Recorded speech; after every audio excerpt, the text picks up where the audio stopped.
بسم اللہ الرحمن الرحیم۔ رب ذوالجلال کے بابرکت نام سے شروع کرتا ہوں جو دلوں کے راز خوب جانتا ہے۔ میں آپ تمام ناظرین کو چینل میں دل کی گہرائیوں سے خوش آمدید کہتا ہوں۔ اللہ پاک سے دعا کرتا ہوں کہ کروڑوں دعاؤں اور خوشیوں کے لازوال خزانوں کے ساتھ آپ کا آج کا اور ہر آنے والا دن رحمتوں برکتوں والا ہو، آمین۔ ناظرین، آج کا ہمارا موضوع جنات شادی کیسے کرتے ہیں اور ان کی شادی میں کیا ہوتا ہے۔ وہ وقت جب مولانا صاحب نے جنات کا نکاح پڑھایا، پھر ان کے ساتھ کیا ہوا، ویڈیو میں ملاحظہ کیجیے۔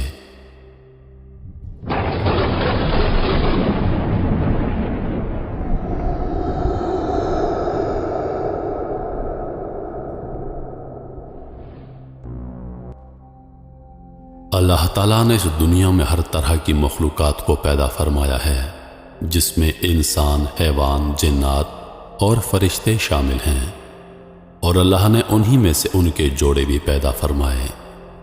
اس دنیا میں ان اشیاء کے وہ جوڑے بھی موجود ہیں جنہیں انسان نہیں جانتا یا نہیں دیکھ سکتا، ان کا اس مخلوق سے کوئی تعلق نہیں ہے۔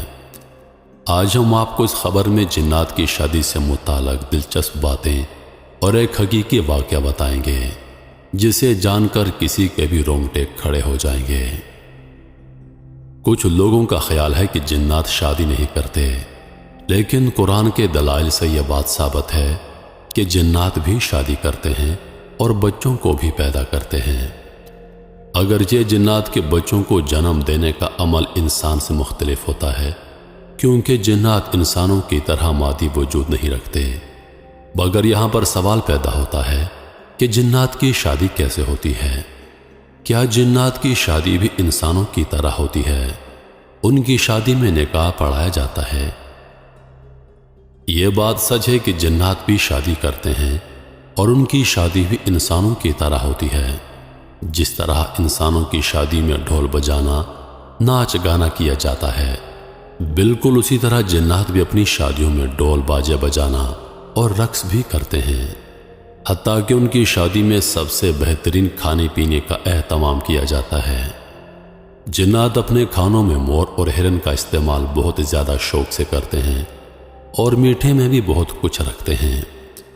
ان کا کھانا انسان کے کھانوں سے بہت لذیذ ہوتا ہے، اور ان کی شادیوں میں دوسرے قبیلے یا گاؤں کے جنات سرداروں کو مہمان مدعو کیا جاتا ہے۔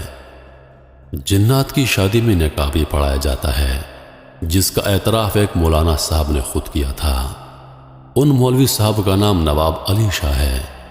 انہوں نے واقعہ سنایا کہ رات کے کسی پہر میں سو رہا تھا تو کسی نے دروازہ کھٹکھٹایا۔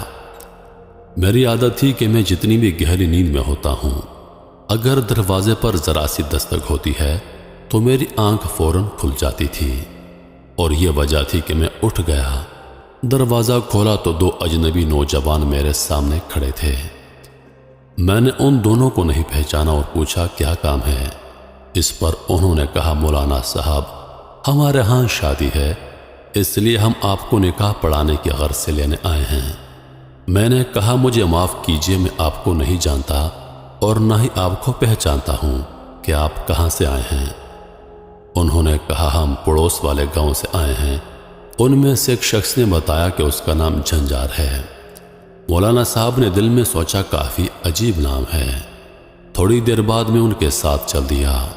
مولانا علی صاحب بتاتے ہیں کہ مارچ کا مہینہ تھا اور رات تھوڑی تھوڑی ٹھنڈی تھی۔ وہ دونوں میرے آگے چل رہے تھے اور میں ان کے پیچھے چل رہا تھا۔